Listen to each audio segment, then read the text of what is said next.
שלום, אני הילה סידי, מחברת הספר נגיעות.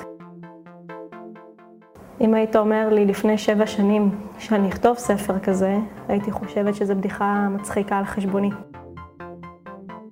עמדתי ברמזור אדום, ורכב מתפרץ נכנס ברכבי מאחור. עברתי 3 תאונות דרכים ב-18 חודשים, שכולם קרו באותו אופן. בפעם הראשונה יצאתי בנס. בפעם השלישית שזה קרה, יצאתי עם גב מרוסק.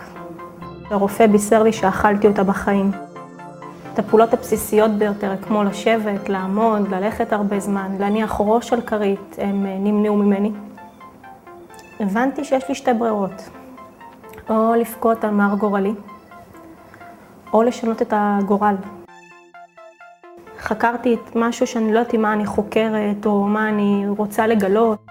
התחלתי לחקור איך המוח עובד, וההשתקפות שלו על הגוף שלנו, ועל כל מעגלי החיים.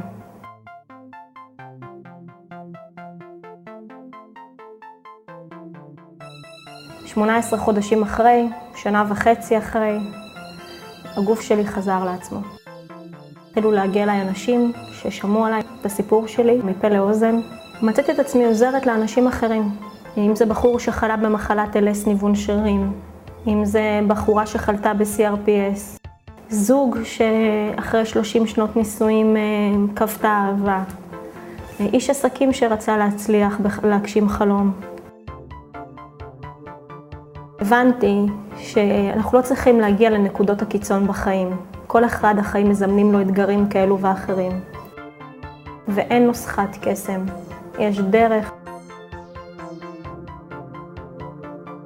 הכלים האלו שכתובים כאן בספר, הם יכולים לתת לכל אחד את האפשרות לבחור ולשנות את חייו.